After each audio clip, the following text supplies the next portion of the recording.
شما اغلب یادتون نیست قبل از انقلاب رو.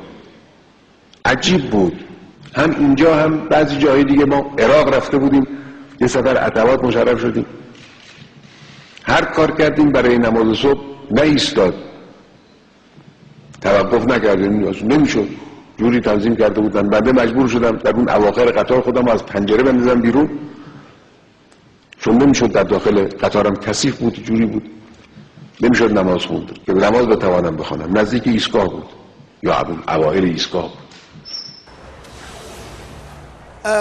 یه لحظه اجازه بدین، من معذرت میخوام مقام عثمان، ادب نباشه خدمتتون. عرض کنم که مقام شما به خاطر حماقت طبختون همه داستان رو تعریف نمیکنید. یه جمله میگید از قطار پریدم پایین و رد میشید. حالا تو بشنو این داستان رو از بنده.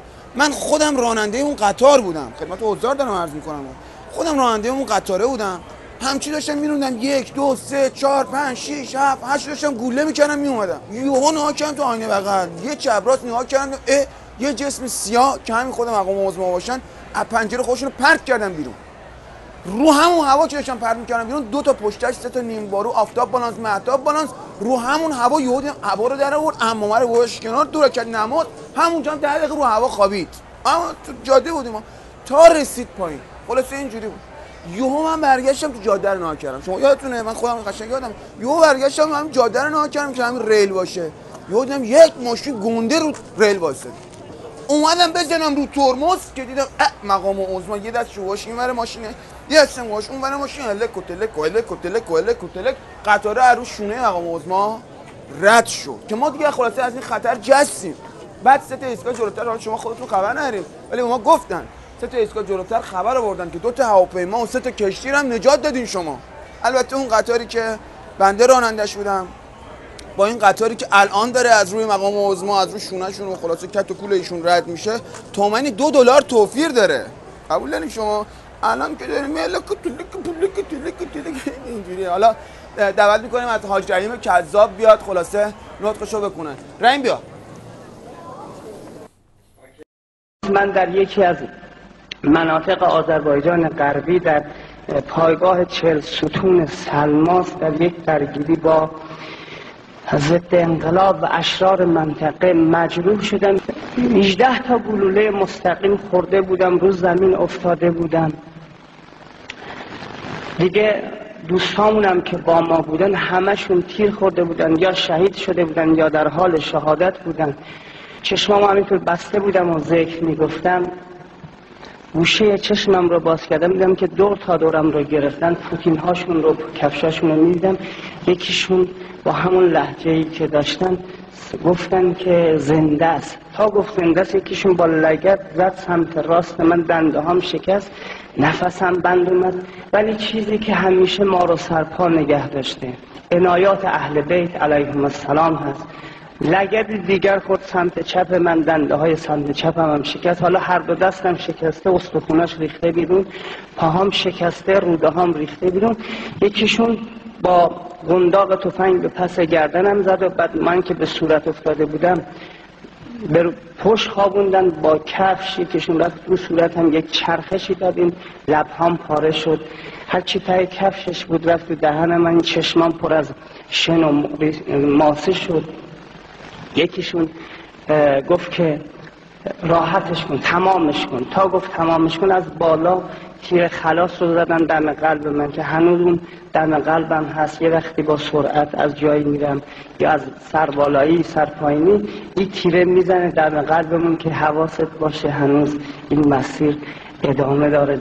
تیر خلاص رو زدن دوباره، همون نام شریف آقامون به من قدرت داد. این یقه‌مون رو یکیشون گرفت، اون زمین سنگلاخی کشون منو برد زیر همون ماشینی که مال خودمون. بچه حالا پرپر شدن، با لگد منو غل داد زیر ماشین، با اسلحه با گلوله هم زد. لاستیکا من احساس کردم که بادشون داره خالی میشه، همینجوری میاد روی بدنم.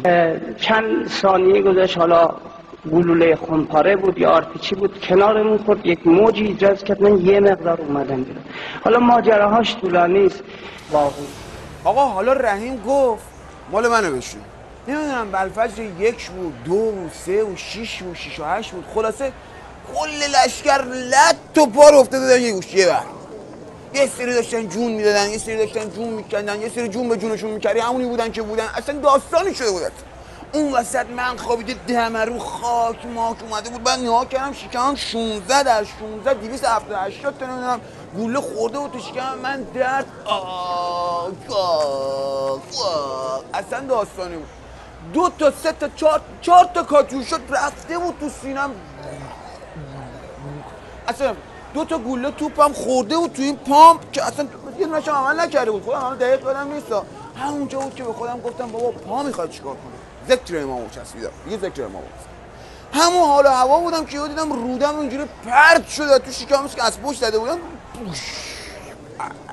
روده افتاد رو خاک ریز، یه سرش هم لوله تانک عین بنده رخت. روده رو گرفتم تنابی رفتم بالا خاک ریز. نها کردم این ور نها کردم مامورا دارن میان. تا مامورا رو دیدم معده ناکس که تا حالا این ور خاک ریز افتاده بود، منم کار به کارش نداشتم. 2 تا پا داشت، 2 تا پای دیگه قطع کرد، در رو گوله کرد رفت. حالا من کورمال گشتم ببینم این منور چیزی از بدنم مونده. نها کردم قلبم افتاده اونجا. قلبه رو برداشتم گذاشتم تو جیب ساعتیم. حالا گفتم بابا قلب میخواد چیکار کنم؟ دوباره چیکار کردم؟ ذکر امامو چسبیدم. دیگه اونجا بود که ذکر امام خیلی کمک کرد. همه حالا هوا این برای ناکن اگه یارو هیکلی انقدی دشمن اومده بالا سرم با پوتین گذاشت تو صورت ما به چرخون، انگار که داری مونی نکس میکنی، انگار شیرموز داری مونی نکس میکنی. چرخون پاشو که برداشت یه نها کردم ته پوتینش. دماغم اونجا چسبیده بود کف پوتینش. اونجا بود که دیگه اصلا این داستانه که برام پیش اومد چشم با دهنم قاطی شد. الان من خودم با دهن نگاه میکنم، با چشم غذا میخورم. حالا از اون وضعیت فقط یه دنده سمت راست اون زده بود بیرون سالم. آک تا اومدم به خودم بجنبم یارو دشمنه هیکل گوله اومد زد دنده رو چاق کرد، کلاچو گرفت گیربکس ریخت پایین. ما رو داره این وسط بی گیربکس و بی کلاچ و بی گاز و بی دنده و بی ترمز. گفتم بی خیالش ذکر امام بچست. حالا ما رو با این وضعیت گرفت خرکش انداخت زیر تریلی. 14 تا 17-18 تا تریلی اومدن از اون رد شدن با 18 چرخ و بارم روشون بود. همون موقع بود که 16 تا بمب دورم منفجر شد. این پرت کرد منو، این موجش من رو هوا لک از کنارم رد میشد. اون ولی یهو حاکم شاهین از بغلم رد شد، کفتر و گنجشک و اینا افتادم تو مرقد امام راه.